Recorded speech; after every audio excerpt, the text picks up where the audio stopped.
le Dieu d'Abraham, le Dieu d'Isaac, le Dieu de Jacob, nous te sommes infiniment reconnaissants, tendre Père, pour ta grâce infinie dans nos vies. Reçois la louange, l'adoration, car tu es digne. Nous voulons à présent t'écouter. S'il te plaît, ouébille à ma tête et que ma coupe déborde.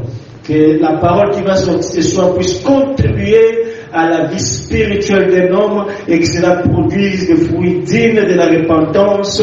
En ton nom Jésus-Christ, nous avons ainsi prié, nous disons Amen. Amen, amen.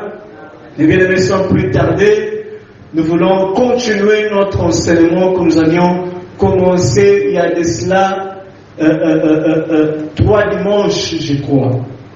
Nous sommes en train de parler sur les dons spirituels et ses manifestations. Nous avions commencé en touchant la catégorie des dons de révélation, parce que nous avions dit que les dons sont subdivisés en 3 catégories. Nous avions le don de la révélation, le don de puissance et le don d'expression verbale ou le don oral. Dans la catégorie des dons de la révélation, nous avions dit que nous avions le don de prophétie, le don de la parole de connaissance et les dons de discernement des esprits. Dans le don de puissance, nous avions le don des miracles, le don de la guérison et le don de la foi. Dans la catégorie de dons des expressions orales, nous avions la parole de sagesse, la diversité des langues et l'interprétation de langues. Alors, ce sont là les 3 catégories de dons spirituels. Le dimanche dernier, nous avions parlé des dons de la parole de connaissance.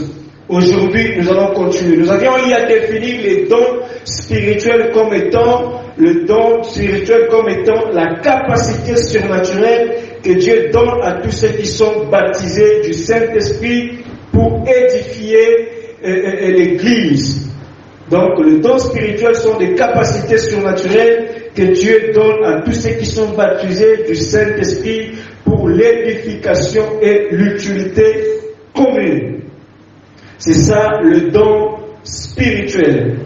Donc, le don spirituel, le Seigneur l'a donné pour l'Église. L'Église est l'endroit par lequel on peut exercer les dons spirituels. Sans plus tarder, aujourd'hui, nous allons toucher le don de la prophétie. Le don de la prophétie. Et bien aimé, vous devez comprendre que Dieu, dans sa législation, il avait fait en sorte qu'il y ait 3 types d'onction. L'onction sacerdotale, l'onction prophétique et l'onction royale. Et nous voyons le rôle des sacrificateurs était de prendre ce qui était des humains et de le ramener à Dieu. Prendre les choses des humains, les choses du peuple, pour monter avec ça dans l'Holocauste. Donc prendre ce qui est des humains du peuple et présenter ça à Dieu.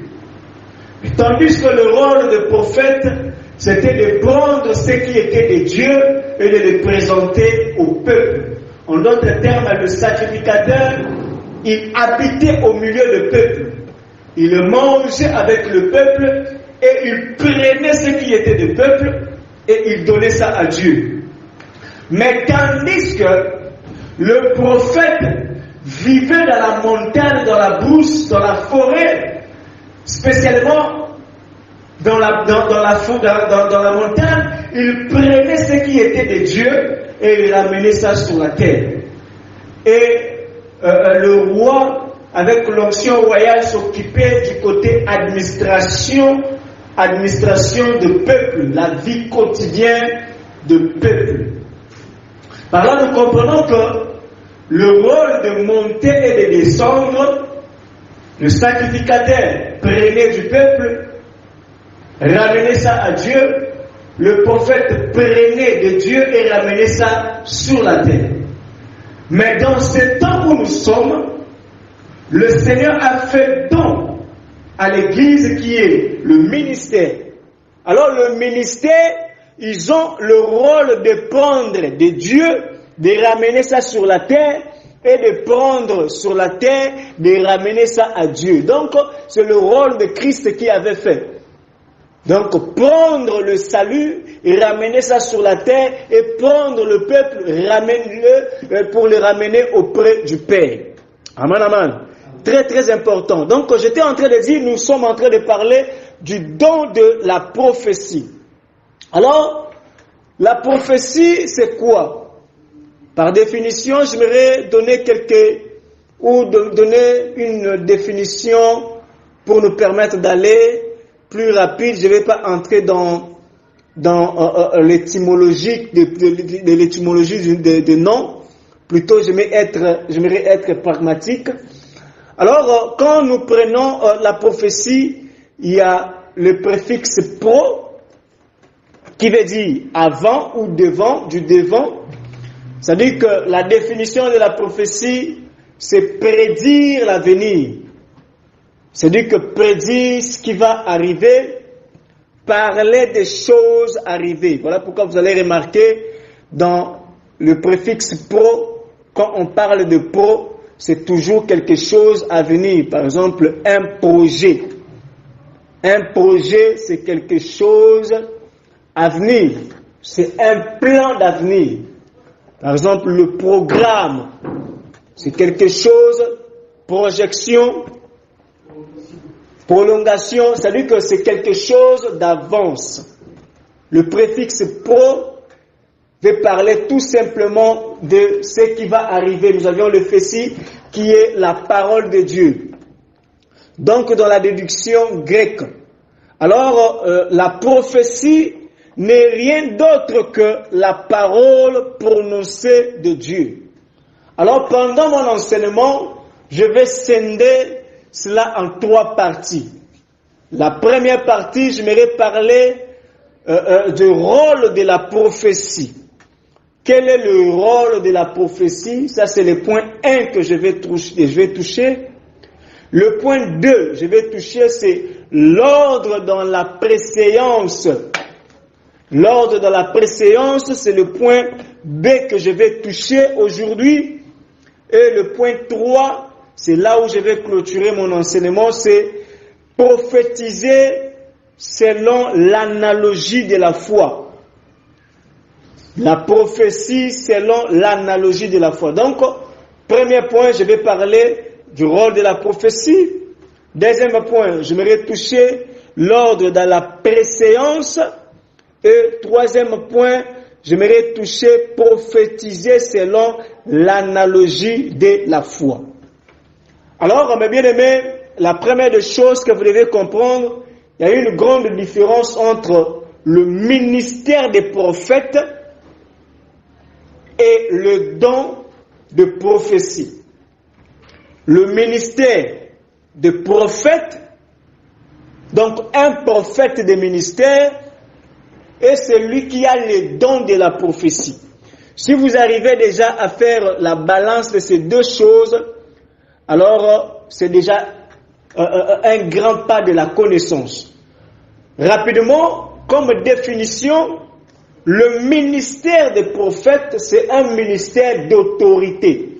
Un prophète des ministères, c'est un prophète ou un don donné à l'Église pour l'édification selon Ephésiens chapitre 4, le verset 11.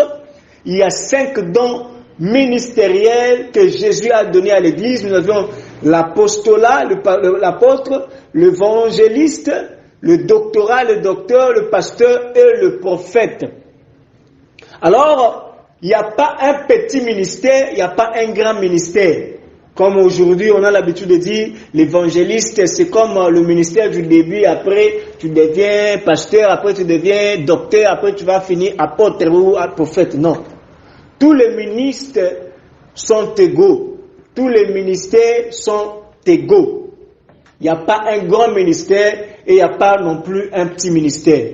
Tant bien même que quand vous lisez la parole, on dit, il a placé premièrement les apôtres, Deuxièmement, le prophète, là on va parler un autre jour, là c'est par rapport à l'édification et la fondation, parce que nous sommes fondés sur les enseignements des apôtres et des prophètes. Mais cela n'est pas notre sujet. Donc le ministère de prophète, en réalité c'est un ministère d'autorité dans une église qui parle des choses du royaume. Il annonce le salut du peuple et le plan de la rédemption. Vous voyez? Donc, un prophète de ministère, il ne vient pas pour te dire, je vois ceci, je vois cela. Non. Mais un prophète de ministère, il place la parole de Dieu par rapport au temps et à l'espace. C'est-à-dire qu'il a la capacité de remonter dans le temps, dans le passé, dans le présent et dans le futur, te montrer les calendriers prophétiques et le plan de la rédemption de Dieu pour son peuple. Amen, amen. C'est-à-dire que celui-ci a la capacité de sonder les Écritures pour te parler pendant le période ici. La pensée de Dieu par rapport aux périodes que nous sommes et te donner la pensée de Dieu par rapport au futur. Selon la rédemption, selon le salut. Donc, un prophète du ministère a la capacité de te révéler. Nous sommes en train de pleurer Covid-19, mais lui il va te dire Covid-19 est placé où par rapport à la prophétie? Non, ce n'est pas la fin du monde, mais ce sont de pleurs. Non, ce n'est pas de pleurs, mais ce sont... C'est-à-dire que lui, il a la capacité de fixer l'église. Le rôle du prophète, c'est de nous fixer par rapport au temps et à l'espace. L'espace, c'est l'endroit. Vous voyez? Donc, il a la capacité de nous expliquer le statut de Nabucodonosor. De nous expliquer le bronze veut dire quoi, l'aigle royal veut dire quoi. C'est-à-dire qu'un prophète, c'est une bibliothèque de la parole de Dieu par rapport au temps et à l'espace. Un prophète ne vient pas pour nous parler des choses qu'il est en train de voir, non. Un prophète annonce le salut, les choses du royaume par rapport à la rédemption. Voilà pourquoi Jean chapitre 5, le verset 39, il dit: vous sondez les Écritures, parce que vous pensez en avoir amené la vie. Or, c'est elle qui rend témoignage de moi. Donc, dans les Écritures, cela rend témoignage de Jésus, et le prophète a la capacité de te faire sortir Jésus dans les Écritures. Amen, amen. Mais tandis que le don de prophétie, cela n'est pas lié à la rédemption, cela n'est pas lié au salut des âmes, mais cela est lié à la vie quotidienne des hommes. Un prophète de don ou un don de prophétie, cela révèle des choses futures liées à la vie sociale, à notre vie.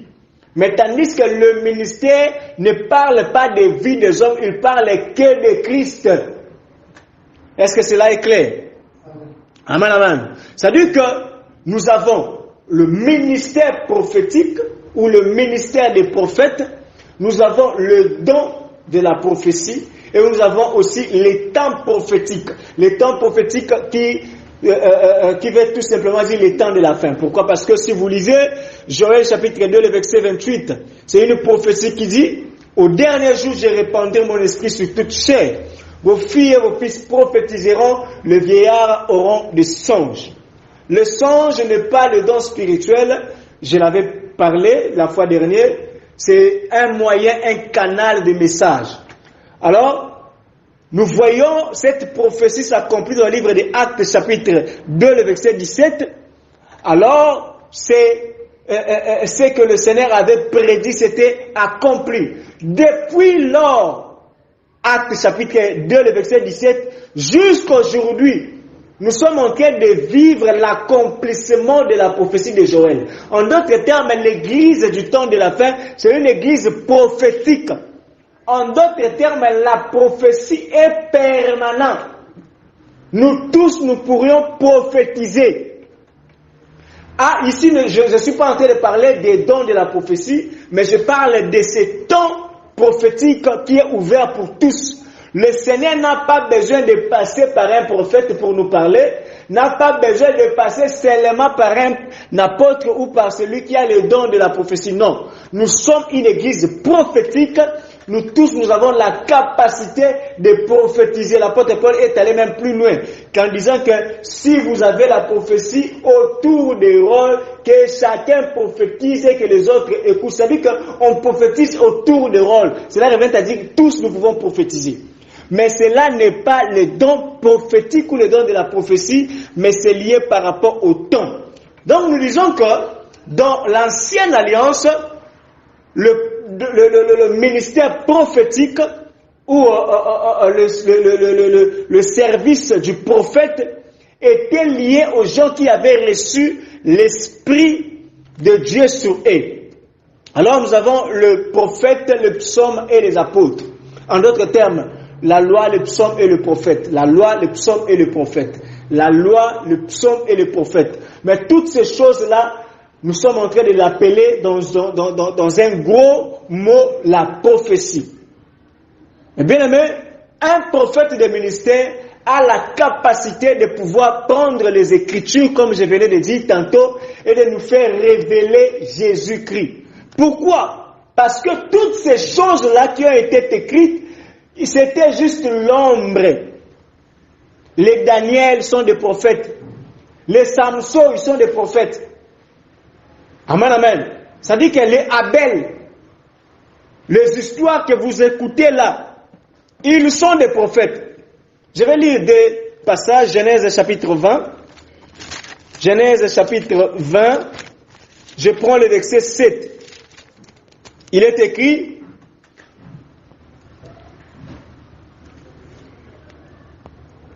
je commence à 6. Dieu lui dit en songe, je sais que tu as agi avec un cœur pur.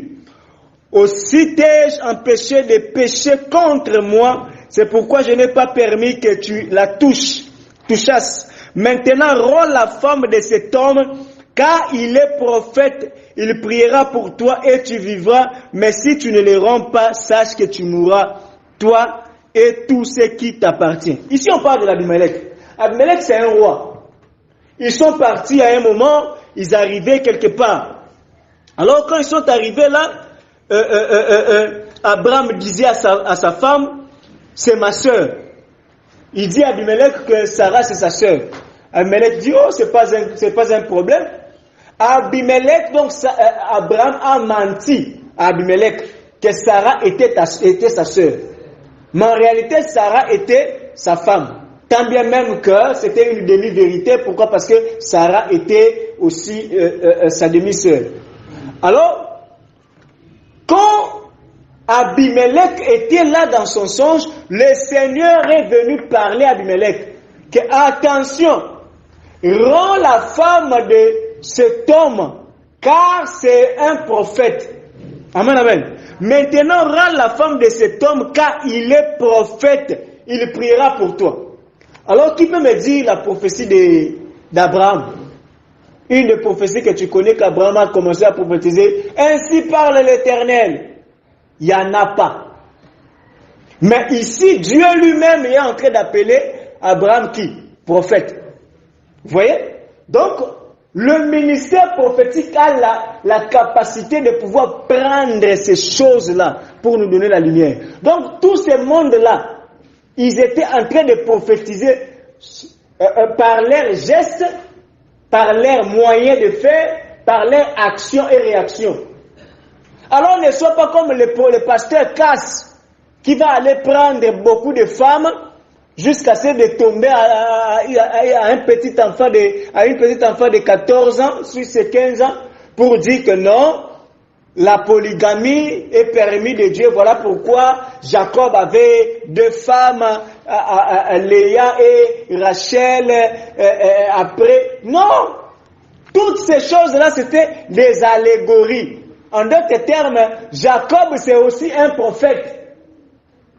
Dieu était en train de nous enseigner. Donc, il y avait la première femme qui était Rachel, mais le Seigneur a fait en sorte qu'on ne puisse pas tomber sur Rachel, qu'on prend d'abord Yahya qui était Léa. C'était l'image d'Israël et nous les nations. Amen, amen. Cela revient à dire que le mariage qui était pour Rachel, mais Léa avait pris le dessus. C'est-à-dire que c'est de même aussi avec Abraham. Nous voyons Abraham avec des femmes. La deuxième femme, c'est même Sarah qui l'avait proposé. Nous voyons Agar et nous voyons encore Sarah. Sarah qui est le type d'Israël, Agar qui est le type des nations, c'est aussi des montagnes. Là, je suis en train d'expliquer la prophétie. En réalité, je suis en train de faire l'œuvre des prophètes. Amen, amen. C'est-à-dire qu'un prophète, c'est celui qui révèle les Écritures par rapport au passé, présent et futur. Actes des apôtres, le verset, chapitre 2, le verset 29. Jusqu'à présent, je suis en train d'expliquer le prophète du ministère. Parce que c'est très important. Actes chapitre 2, le verset 29 à 30. Verset 29, il est écrit: Hommes frères, qu'il me soit permis de vous dire librement au sujet du patriarche David, qu'il est mort, qu'il a été enseveli et que son sépulcre existe encore aujourd'hui parmi nous. Comme il était prophète et qu'il savait que Dieu lui avait promis avec serment de faire asseoir un de ses descendants sur son trône. Amen, amen. Ici, c'est l'apôtre Paul qui est en train de dire. Il parle au sujet de David. Alors qu'il me soit permis de parler de qui? De David. Comme il était prophète. Est-ce qu'il y a une personne qui peut me donner la prophétie de David? Non. David n'a pas prophétisé comme ainsi parle l'Éternel. Non.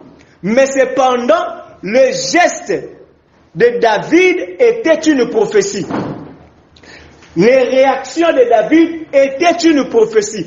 Tout ce que David était en train de faire était des prophéties. Vous voyez, donc David était un prophète. Voilà pourquoi, Psaume chapitre 34, cela va être clair. Quand vous allez lire, vous allez plus comprendre. Psaume chapitre 34, je prends le verset 20. Psaume 34, le verset 20. Le malheur atteint souvent le juste. On aime utiliser ces versets. Mais l'Éternel en délivre toujours. Il garde tous ses os. Aucun d'eux n'est brisé. Est-ce qu'il y a une personne qui est en train déjà de comprendre la prophétie de David? Donc David, comme un prophète, il est en train de prophétiser. Il dit, le malheur atteint souvent le juste. En réalité, quand David était en train de parler, pour lui, il était en train de se parler lui-même. Mais or qu'il était en train de prophétiser sur le véritable juste qui devait arriver. Que le malheur atteint souvent les justes. Il parlait de Christ. Mais l'Éternel en délivre toujours. Est-ce qu'il y a une personne qui est en train de me comprendre? Donc quand Paul est en train de dire que David était un prophète, dans le geste de David, dans les actions de David, dans ce que David était en train de parler, il était en réalité en train de prophétiser sur le véritable David qui est le véritable Messie. Psaume chapitre 22, toujours dans le psaume, nous prenons le verset 2. Il est écrit, mon Dieu, pourquoi m'as-tu abandonné? Et t'éloignes-tu sans me secourir, sans écouter mes plaintes? Est-ce qu'il y a une personne, quand je suis en train de lire ce verset, il comprend autre chose? David est en train de dire, mon Dieu, pourquoi m'as-tu abandonné? En réalité, c'est Eli, lama sabachthani, mon Père, pourquoi m'as-tu abandonné? Donc nous voyons que, ici, David était en train de faire quoi? De prophétiser. Amen, amen. Est-ce qu'il y a une personne qui est en train de comprendre? Donc en réalité, la vie de ces prophètes-là, la vie de ces hommes-là, c'était une prophétie pour nous. Donc, nous voyons qu'on nous présente Abraham, on nous parle qu'Abraham était un prophète. David était un prophète. Mais on n'a jamais vu la prophétie d'Abraham, ni celui de David. Donc nous comprenons que dans leurs gestes, ils étaient en train de faire quoi? De prophétiser. Même quand on est en train de dire le femme de Jacob, c'est une prophétie que nous devons expliquer. Alors, le prophète du ministère, son rôle c'est de prendre Dieu qui est caché dans le geste de ces hommes-là, qu'il nous présente ça, qu'il nous dit, vous voyez ici, c'est Jésus. Voilà pourquoi un jour, il y a un homme qui était en train de lire. Cet homme-là s'appelle Eunuque éthiopien. Il lisait le rouleau d'Ésaïe. Il ne comprenait pas. Subitement, le Seigneur a envoyé un évangéliste. Quand cet évangéliste est venu, l'évangéliste Philippe, et l'eunuque éthiopien va demander de qui est le prophète en train de prophétiser. Donc nous voyons que Ésaïe, en réalité, quand il était en train de parler, lui-même Ésaïe ne savait rien. Mais en réalité, il était en train de prophétiser sur celui qui devait arriver. C'est alors que l'évangéliste Philippe va commencer à expliquer que non, le prophète il n'est pas en train de parler de sa propre vie, mais il parlait de Hamashia. Vous voyez? Donc le rôle du prophète, même sa manière de parler, vous saurez que celui-ci est un prophète. Celui-ci n'est pas un prophète, c'est un exhortateur. Amen, amen. C'est-à-dire que dans sa langue, tu vas comprendre que celui-ci est un prophète. Celui-ci n'est pas un prophète. Vous voyez? Donc, le prophète va te dire pourquoi quand la maman de Jésus, qui est Marie, quand il s'est salué avec Élisabeth, les filles sont tressaillies de joie. Le prophète va t'expliquer ça. Pourquoi?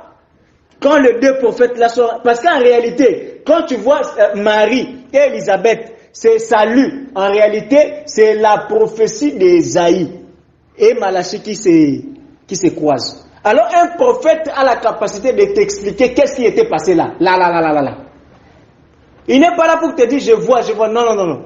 Donc, le prophète comme ministère, il a la capacité de révéler le salut, la rédemption de Dieu pour son peuple dans le temps et l'espace. Amen, amen. Que le Seigneur vous bénisse. Alors, nous trouvons deux grandes prophéties dans la Bible. Le ministère prophétique dans la Bible, nous avons la prophétie pour Israël, la prophétie pour les nations, la prophétie pour l'Église.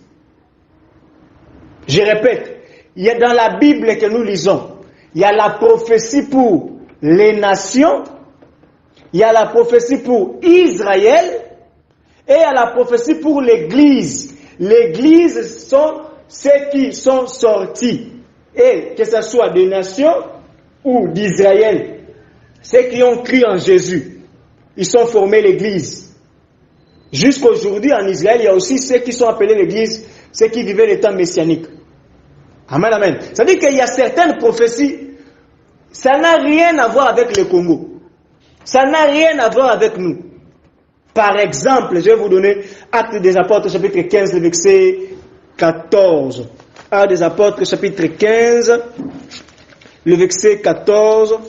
Je vais lire, chapitre 15, le verset 14. J'ai lu la parole de Dieu. Simon a raconté comment Dieu a d'abord jeté les regards sur les nations pour choisir du milieu d'elles un peuple qui portera son nom. Donc, Simon a parlé comment Dieu a jeté les regards sur les nations. Amen, amen. Est-ce qu'il y a une personne qui est en train de me comprendre? J'aimerais que vous me suiviez très bien. Simon commence à expliquer comment Dieu a jeté les regards sur les nations. À travers les nations, il va sortir un peuple qui va porter le nom, son nom. Voilà pourquoi quand on dit, dans les derniers jours, nous allons porter le nom de Dieu, je ne sais pas comment les gens expliquent ça en pagan. C'est-à-dire que le peuple qui porte son nom là, c'est l'Église. Donc, parmi les nations, nous voyons, Dieu a sorti, Simon racontant, Dieu a d'abord jeté les regards, premièrement, jeté les regards sur les nations pour choisir du milieu d'elles. Choisir du milieu d'elles. Ce n'est pas tous dans les nations, vous allez sauver. Au milieu d'elles, portera son nom. Et avec cela s'accorde le parole des prophètes, selon qu'il est écrit. Après cela, est-ce qu'il y a une personne qui est en train de comprendre ce texte? Donc, après le choix que Dieu a fait de choisir au milieu des nations, un peuple qu'on va appeler l'Église. Mais l'apôtre n'est pas arrêté là. Il continue pour dire, après cela, je reviendrai et je relèverai de sa chute la tente de David. La tente de David, ici on est en train de parler de la maison de Jacob. J'en préparerai les ruines et je la redresserai. Donc ici, la tente de David, qui est la maison de Jacob, c'est là qui sera déjà détruit, mais ici on est en train de parler que le Seigneur va le relever. Amen, amen. Donc le Seigneur va relever. Donc là, nous voyons une prophétie de l'Église et après ça, on prophétise sur Israël, sur ce qui va arriver.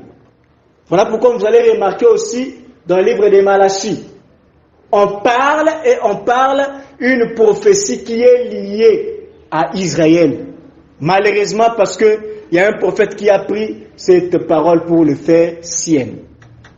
Donc, nous disons que la prophétie d'Israël, la prophétie des nations et la prophétie de l'Église. Donc, quand nous sommes en train de lire la Bible, il faudrait faire très très attention. Il y a certaines paroles de la Bible qui ne nous concernent pas comme Église. C'est pour Israël, parce que Dieu, Christ est sorti là-bas. Et il y a certaines paroles comme prophétie, c'est pour nous, les nations. Et il y a certaines paroles, c'est pour l'Église à part entière. Donc j'avais dit que je vais parler de 3 points. Premier point, j'avais dit c'était quoi? Ceux qui sont en train d'écrire. Premier point, j'avais dit, je vais parler sur quoi? J'aimerais qu'on puisse être sur la même ligne. J'avais dit le rôle de la prophétie. Le rôle de la prophétie. Deuxième point, j'avais dit je vais parler sur l'ordre dans la préséance. Et troisième point, prophétiser ou prophétie selon l'analogie de la foi. Donc, je vais déjà toucher le premier point, le rôle de la prophétie. Alors, quel est le rôle de la prophétie? Nous comprenons d'abord que le Seigneur ne donne pas la prophétie en dehors de l'Église. La prophétie, c'est un don que le Seigneur a donné pour l'utilité commune, pour l'édification des saints. Donc, la véritable prophétie doit être faite à l'Église. On ne peut pas commencer à prophétiser, je ne sais pas, à la télévision, sur Facebook, sur WhatsApp et dans la rue. Non. Là, c'est du désordre. Dieu, dans son amour, il peut faire en sorte que le don spirituel se manifeste en dehors de l'Église. Là, c'est pour un but, pour attirer les gens vers le salut. Nous avions vu, il y a beaucoup d'exemples. Nous voyons dans la porte de la Belle, le paralytique qui avait commencé à marcher. Nous voyons, il y a plein de versets que nous voyons, le don est en train d'être utilisé en dehors de l'Église, mais pour un but. Mais sinon, le don, le Seigneur le donne à l'Église. Donc, premier point, nous disons, le rôle de la prophétie. 1 Corinthiens chapitre 14, le verset 3. 1 Corinthiens chapitre 14, je vais lire le verset 3. 1 Corinthiens chapitre 14, nous lisons le verset 3, il est écrit, celui qui prophétise au contraire, parle aux hommes, les édifie, les exhorte, les console. Donc, le rôle de la prophétie, on doit trouver, pour qu'on puisse appeler cette chose-là la prophétie, il faudrait qu'on puisse retrouver ces 3 choses. La première des choses, l'apôtre a dit quoi? Édifie. Donc, l'édification. La deuxième des choses, il a dit quoi? Exhorte. L'exhortation. La troisième des choses, l'apôtre a dit quoi? Console. La consolation. Donc, dans la prophétie, ce qui se dit prophétie, un prophète, il n'est pas là pour non. Parce que consoler en réalité,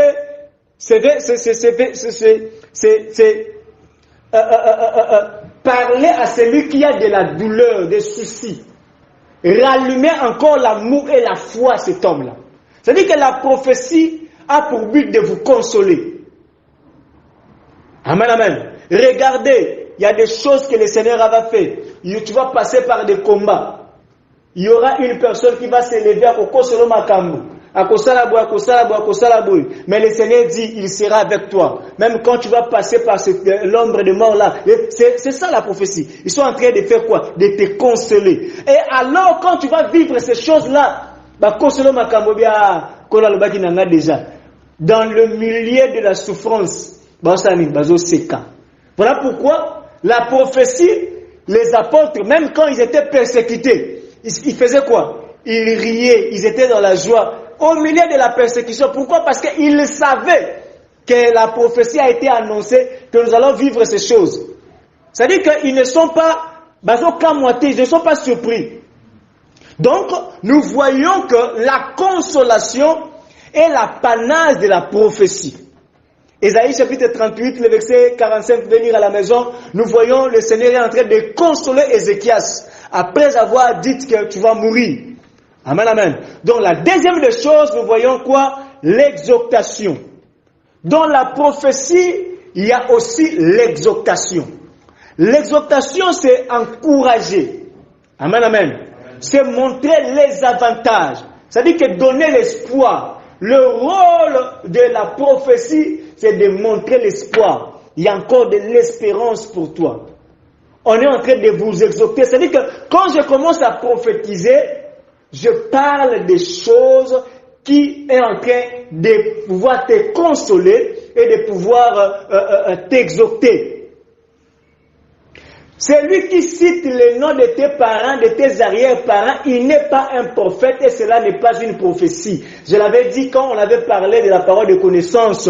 La parole de connaissance, ça commence dans le passé et ça s'arrête dans le présent. Et ça s'arrête là, il révèle des choses, il révèle la pensée, il révèle les lieux, il révèle le nom, c'est biblique.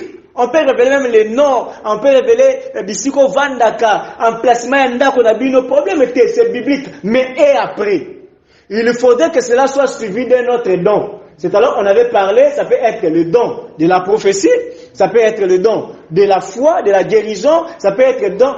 Naturellement, cela est suivi de dons de paroles de sagesse.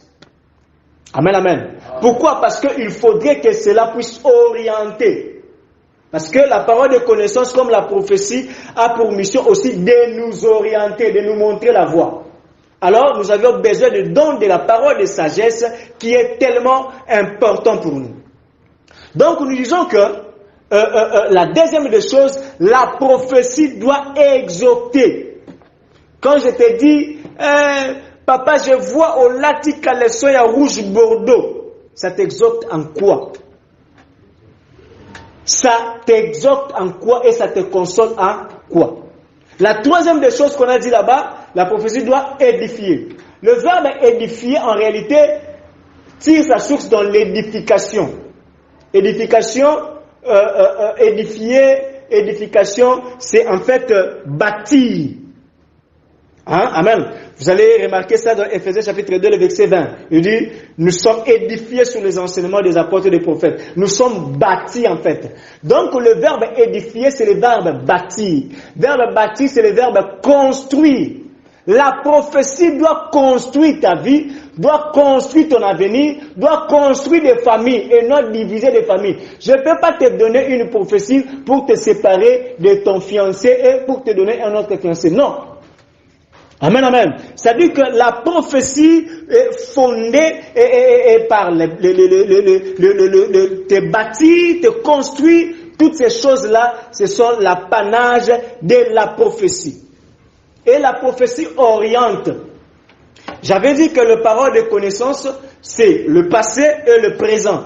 La prophétie, ça touche le futur. Mais attention, la prophétie touche le futur, mais commence dans le présent. Il se peut que la parole de connaissance ou la prophétie peut se transcender. En d'autres termes, peut faire des va-et-vient.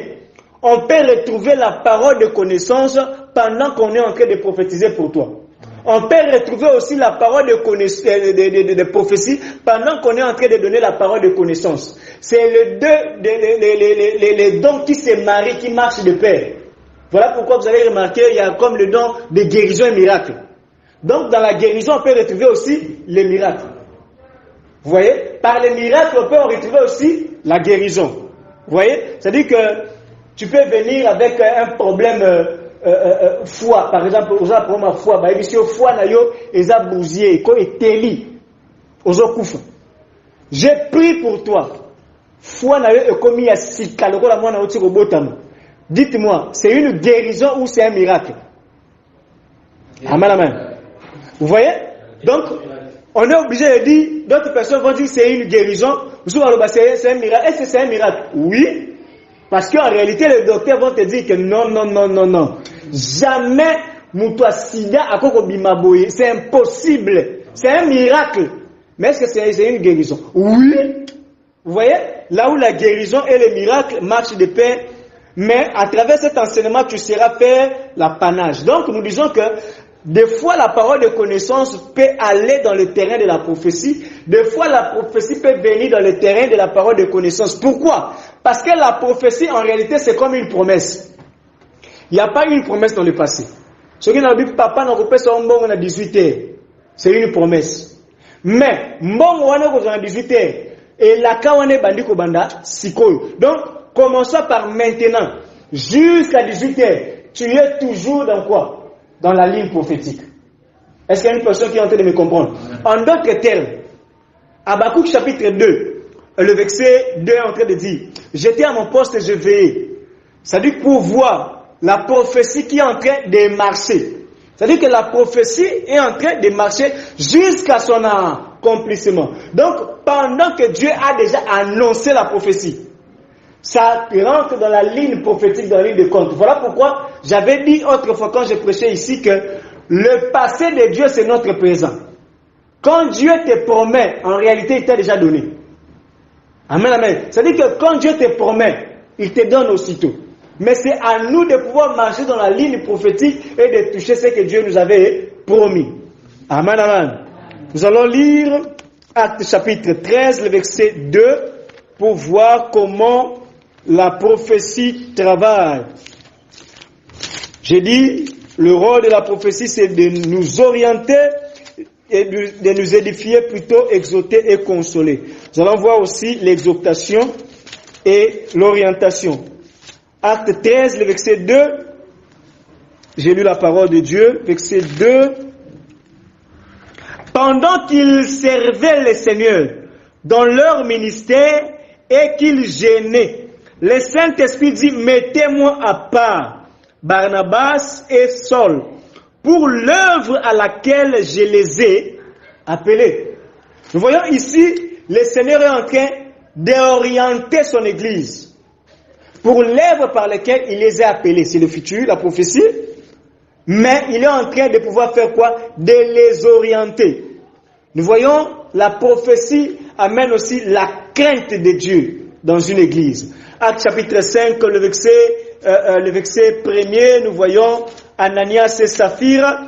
Le verset 1er, nous voyons qu'ils ont vendu leurs biens, mais un homme Ananias vendit une propriété et retint une partie.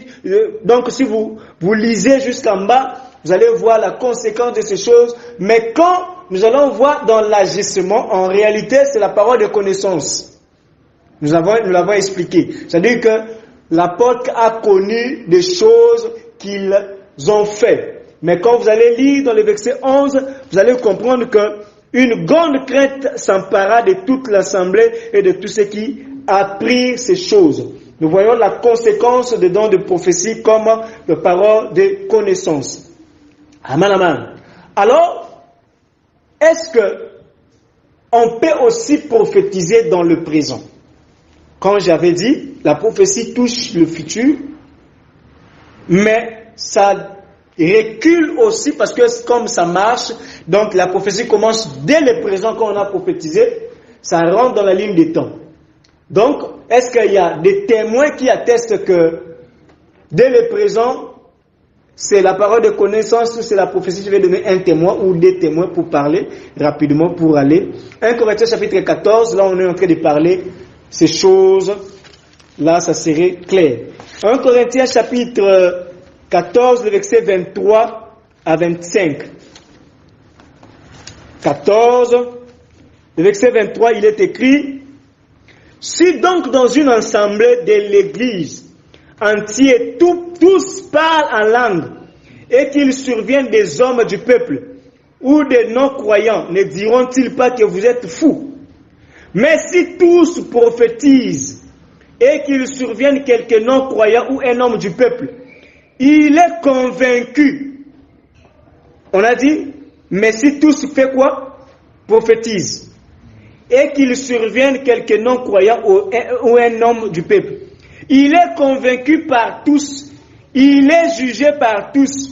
Les secrets de son cœur sont dévoilés, de telle sorte que tomba sur sa face, il adorera Dieu et publiera que Dieu est réellement au milieu de vous.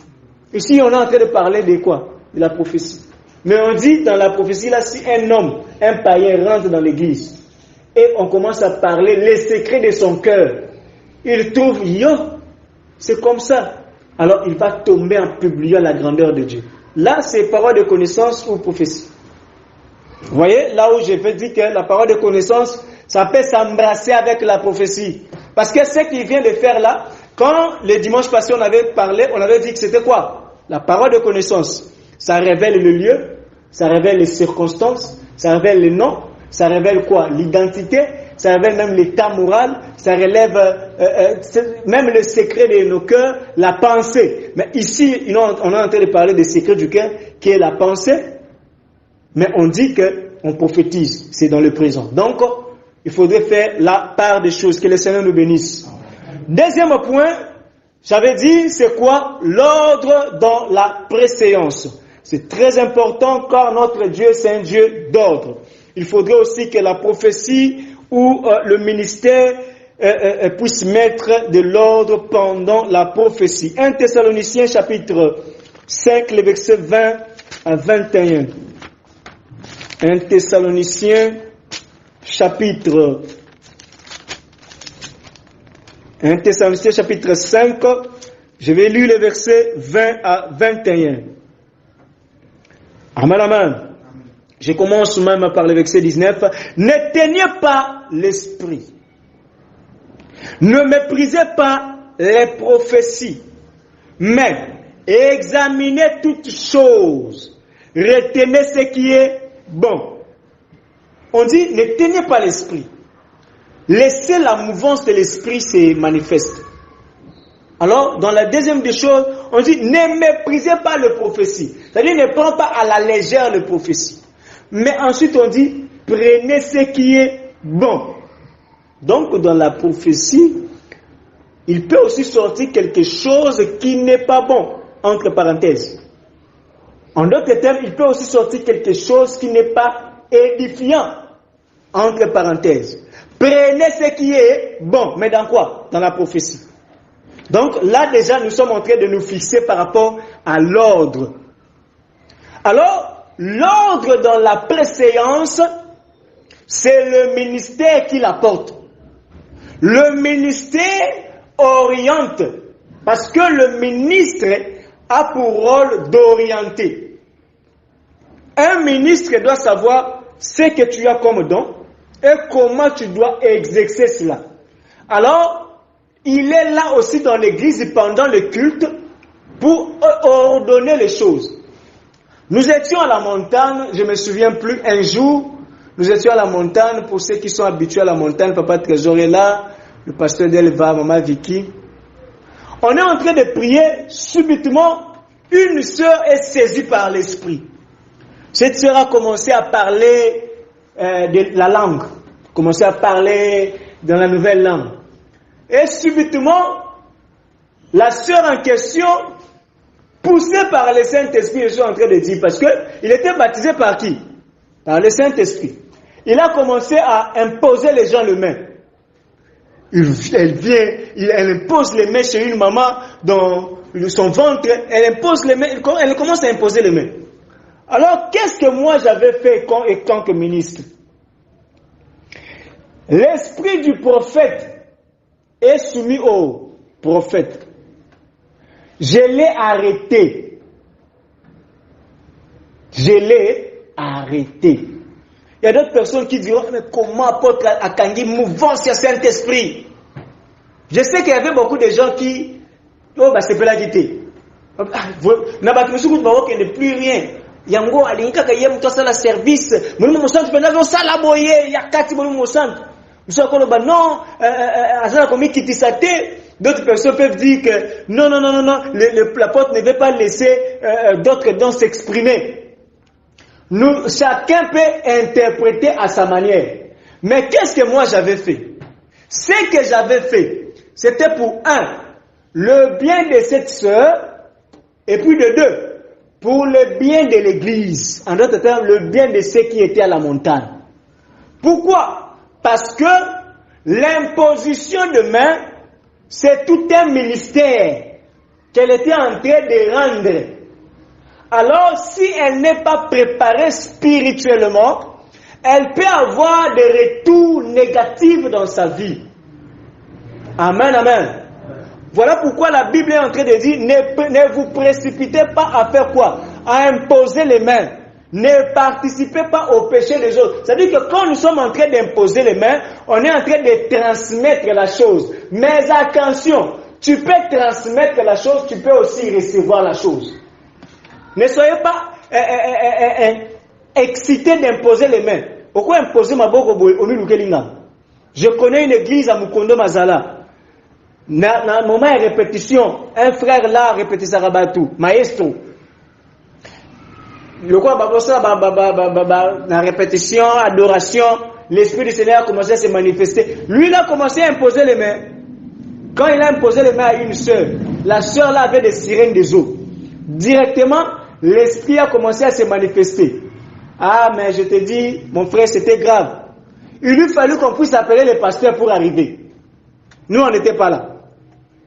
On est appelé les pasteurs pour arriver faire quoi? Pour finir. N'impose pas les mains n'importe comment. Papa, maman, il y en a qui ont fait l'autre. Aux imposés, on avait pas. Dieu m'attend parler. Baba. D'ailleurs, j'ai des images et des vidéos.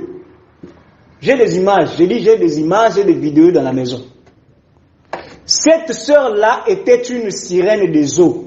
Donc, elle était une mère de la côte, soi-disant que sa mère était une sirène, était une reine. Donc, elle était obligée à faire quoi? À remplacer sa mère. Et elle s'appelait aussi reine dans la vie physique. Voilà pourquoi le nom que vous donnez aux enfants, là, il faudrait savoir.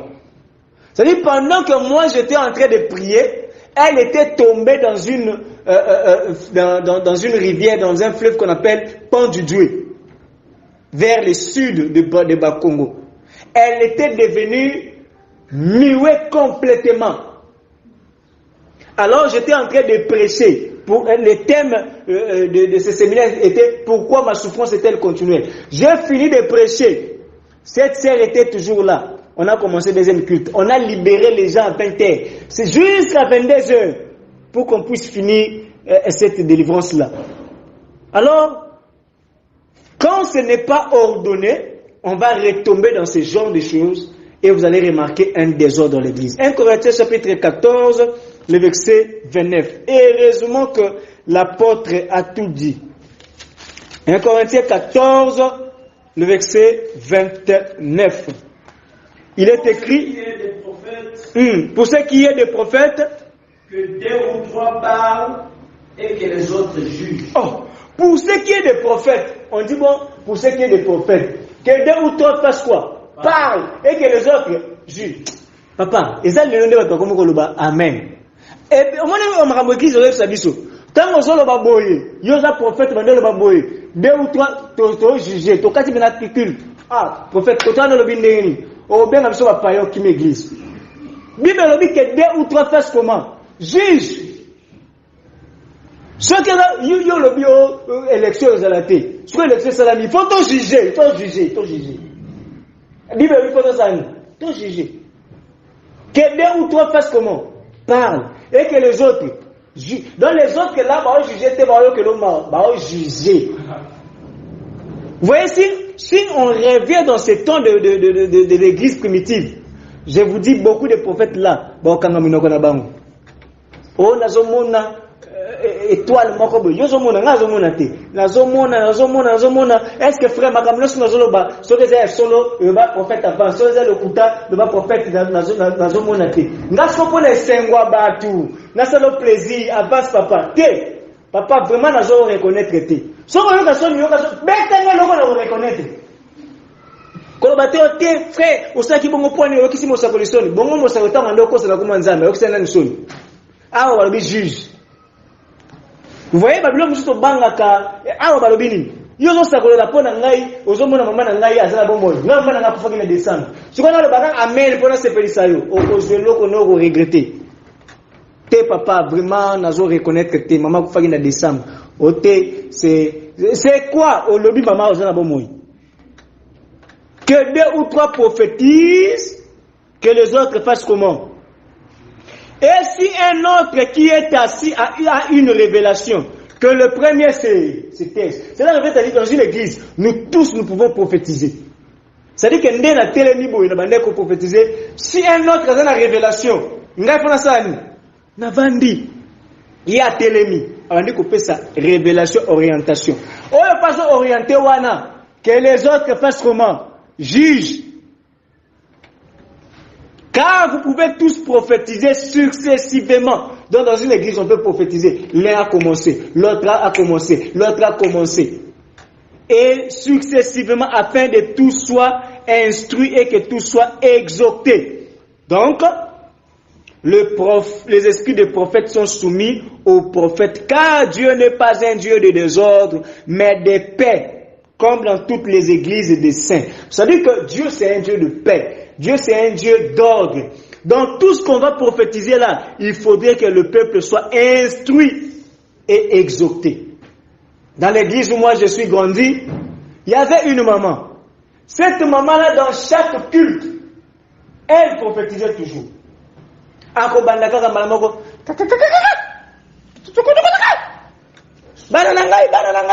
Bananangai, oyo mosali nangai, boyokaye. Eleki. Dimanche kozala bananangai, bonani matoi mangongi. Nzamba ndenge nini nalobaka makambo moko wana. Alors mon père de la foi, comme le ministère a pour rôle d'orienter, de montrer l'ordre.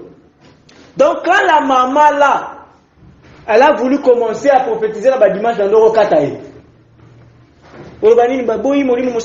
Non, l'esprit du prophète est soumis au prophète. Bakatiye. Des fois, on peut dire Amen. Tu vas dire Amen. Il faut continuer sur les athées. Il faut continuer à faire sa message. À continuer sur ce.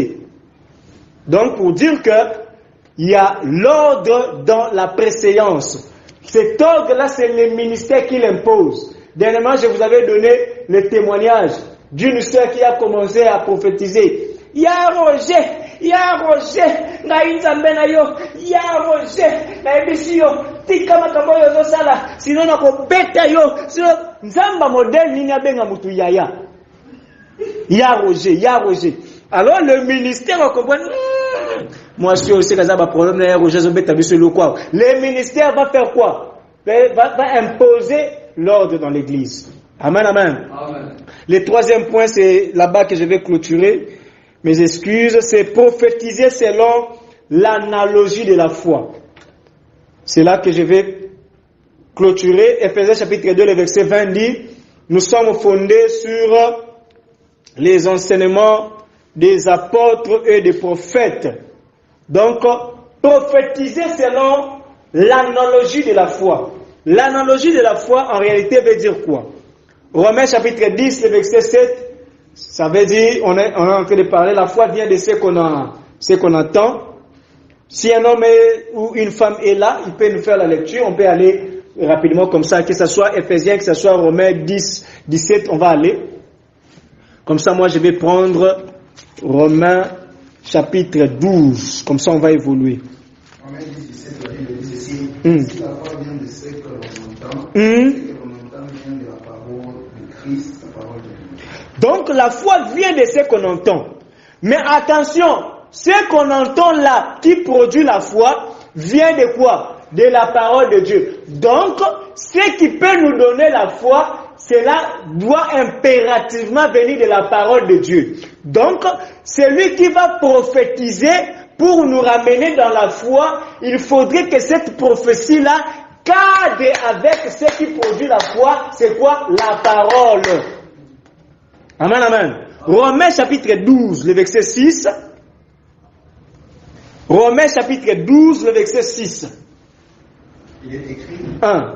12, verset 6, la Bible dit ceci. Puisque nous avons des dons différents, selon la grâce qui nous a été accordée, et celui qui a le don de prophétie l'exerce en proportion de la foi. Amen, amen. En proportion de la foi. Je vais lire dans ma version. L'exerce selon l'analogie de la foi. Ah, c'est là où je suis en train de parler. L'exerce selon l'analogie de la foi. Mais là-bas, on a écrit l'exerce selon en possession de... Donc, en d'autres termes, on veut tout simplement dire, c'est lui qui va prophétiser. Si c'est un prophète, qu'il prophétise selon l'analogie de la foi, qu'il prophétise selon ce qui est écrit. Qu'il prophétise selon les bases qui ont été posées par les anciens. Quand il est écrit, tu ne déplaceras pas les bornes posées par les anciens. Or, nous sommes fondés par les enseignements des apôtres et des prophètes. Si tu vas prophétiser, il faudra qu'on puisse retrouver la trace de ta manière de prophétiser parmi les prophètes. Si tu dois enseigner, il faudrait qu'on puisse retrouver ta manière d'enseigner parmi les apôtres. Si tu dois donner la parole de connaissance, il faudrait qu'on puisse retrouver ta manière de faire parmi les apôtres, parce que c'est ça notre base de données comme la foi. Est-ce que c'est clair? Amen. Pourquoi? Parce que nous sommes fondés sur leurs enseignements. Exemple, j'étais en train de regarder la télévision sur YouTube. J'ai vu un prophète qui est en train de dire, attention, je vais appeler Papa Nabino Akoufa. Si vous avez suivi ça comme moi. Papa souvent dit Zamba Zalokum. Nakobenga Papa Nabino Akoufa azana makambu fa lo banabino. Le prophète papa et le prophète il a commencé à parler. Papa Nabino Lobina Bisabino boy. Et ça le pango moko boy tikaka. Et sikatel, et sikatel, et sikatel, et sikatel, et sikatel. À prophétiser, à prophétiser, à prophétiser. Bango bakamu amen, amen, amen. Il y a un pasteur, prophète qui avait dit Kongwe kozwa coupe zupete. Prophète wana asaka kama ba numéro ni abuzoba akozwa mai bo abongole ngo iya wana. Abongole ngo soki mai rouge, soki mai nini. Tous ces gens-là, ils font des manquiona dans ce genre de choses. C'est-à-dire qu'ils peuvent prier. En réalité, ils sont en train de faire la divination qui n'est pas la prophétie. Le mardi, je vais émettre la différence entre la divination et la prophétie. J'avais dit que le diable ne prophétise pas. Pourquoi? Parce que la prophétie, c'est l'apanage de Dieu pour voir le futur. Mais attention, dans la divination, on voit le futur. Amen, amen. Nous voyons, comme dans le cas de roi Saoul, il est parti consulter en Dandor, consulter qui? Cette dame-là qui avait fait remonter le corps de qui? De Samuel. Il a prophétisé. Il a prédit l'avenir. Mais nous voyons en Deutéronome chapitre 18, pourquoi Dieu avait refusé aux enfants d'Israël de pouvoir faire quoi? De pouvoir voir des devins. Pourquoi? Parce que les devins avaient la capacité de voir le futur. Mais cependant, le diable n'a pas la capacité de voir le futur, mais cependant, on peut voir le futur. Est-ce qu'il y a une contradiction? On va l'expliquer le mardi. Amen, amen. Ça veut dire que, quand tu es en train de prophétiser, il faudrait que toute ta prophétie soit basée sur la parole. Il faudrait que tu prophétises selon la parole de Dieu. 2 Pierre chapitre 1, le verset 20, c'est de là que je vais clôturer. 2 Pierre chapitre 1, le verset 20. C'est ça le dernier texte que je vais prendre. 2 Pierre chapitre 1, le verset 20. rapidement à ce qui... Le verset 20. Sachant tout d'abord vous-même Hein? qu'aucune prophétie de l'Écriture ne peut être un objet d'interprétation particulière. Première partie, on dit, sachant tout d'abord qu'aucune prophétie de l'Écriture.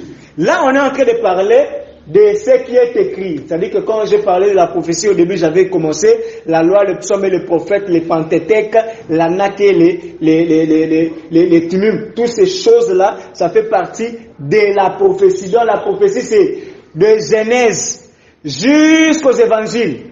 L'ensemble de toutes ces choses-là, c'est toujours la prophétie. Amen, amen. Mais on dit, aucun homme peut faire de cette prophétie-là l'interprétation particulière. Mais dans le deuxième paragraphe, qu'est-ce qu'on a dit, pasteur? Au 21, Car ce n'est pas par une volonté d'homme. Ah, ce n'est pas par une volonté d'homme. Qu'une prophétie a jamais été apportée. Mais c'est poussé par le Saint-Esprit que les hommes ont parlé de la part de Dieu. Amen, amen. C'est-à-dire que ce n'est pas par la volonté humaine qu'on peut prophétiser. Donc là, je prends la prophétie comme ministère, c'est-à-dire que le ministre, et la prophétie comme étant le don. Amen, amen. C'est-à-dire que là, maintenant, on est en train de dire, ce n'est pas pour quelqu'un, c'est-à-dire que Moutoye Moko a décidé qu'on prophétiser. Quand je vais parler le mardi, la divination, là-bas, vous allez voir avec les kabbales juifs, la personne a la capacité lui-même de prophétiser comme il veut, quand est-ce qu'il veut. Voilà pourquoi il peut faire consultation prophétique avec 500 personnes. Et il prophétise pour tous les 500. Au Komikanzan. Et consultation prophétique, tu es obligé de prophétiser pour tout le monde. Ou il y a d'autres personnes au Rebecca dans le Likolo. Parce que quand on dit prophétiser, consultation prophétique, Bino vous a 300 églises. Bino 300 pour les capables prophètes. Prophète a prophétisé pour la binonios sur 300. Osa sûr que prophète a moni makambo binonios sur 300. Toko Samate, un grand prophète, le Seigneur m'a caché que cette femme avait telle douleur. Amen, amen. C'est-à-dire que si le Seigneur peut cacher des choses à Élisée, à Élie, qui sont considérés comme des grands prophètes, parce qu'en Israël, il n'y a que deux grands prophètes. Il y a Élie et à Moïse. Et Moïse a annoncé celui qui devait venir Christ. Donc il y a Élie et Moïse. C'est-à-dire que Bango, Bakondimela et l'autre, voilà pourquoi les deux oliviers, Apocalypse chapitre 11, c'est toujours Élie et Moïse, l'esprit d'Élie et Moïse. Pourquoi? Parce que c'est eux que le cœur de père doit rentrer dans Bango. Quand on parle d'Abraham, d'Isaac et de Jacob, on touche Élie et Moïse. Ça, c'est un autre concept. Amen, amen. C'est-à-dire que quand on prophétise, il faudrait qu'on puisse prophétiser à l'analogie de la foi. Il y a plusieurs exemples. Quand je commence à prophétiser, je ne parle pas de l'exercice des dons.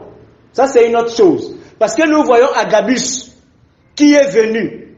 Il prend la ceinture, à Kangi Maboko, à Kangi Makolo, Baniko prophétisa, moto oyo, mukolo ceinture, tango kende bakosani, bakokangaye. Il parlait de qui? De Paul. Quand Paul est parti, bakangi. L'exercice est différent de quoi? Est différent de l'exercice est différent. Il y a de la manière de prophétiser. La manière doit rester sur la parole. Amen, amen. Alors, tout prophète qui prophétise et qu'il n'est pas assis dans la parole, il te prophétise comme aujourd'hui. On est en train d'appeler. Je vais descendre par ici. On est en train de parler des anges ancestraux. Des anges ancestrales. Donc, koko na yo akalawana. Bango bakoma ba ange na yo. So ngo bondela koko kimpa vita. Buridian Congo, bakoko akalawana, bakoma ba ange ancestral. Et ils sont en train de prêcher ça. J'ai suivi ça chez le prophète, celui qui fait beaucoup de choses compliquées là.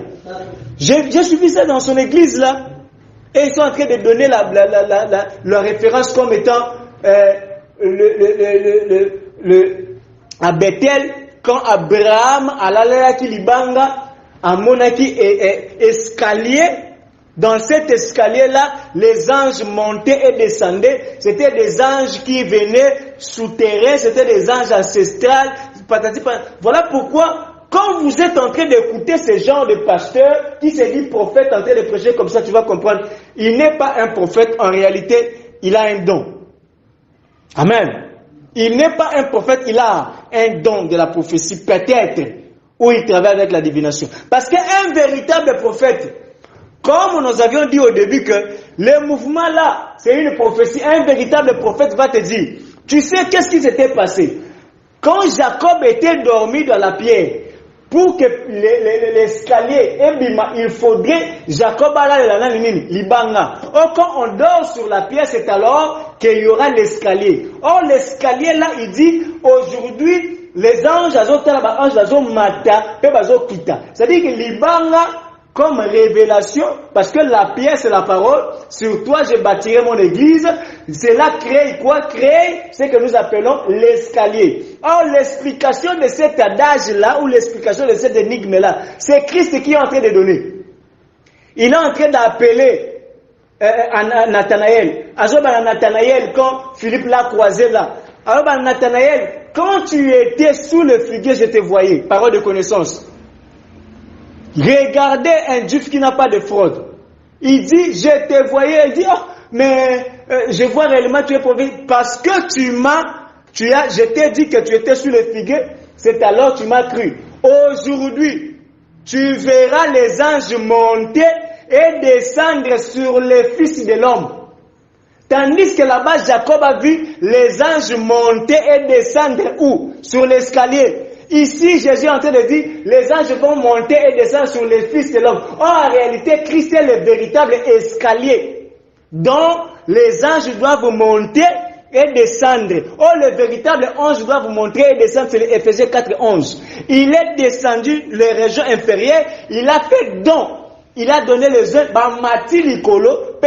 donc les Éphésiens sont des anges qui montent et qui descendent. Pourquoi? Parce qu'un ange qui fait tout simplement dire, porte parole, prophète, etc.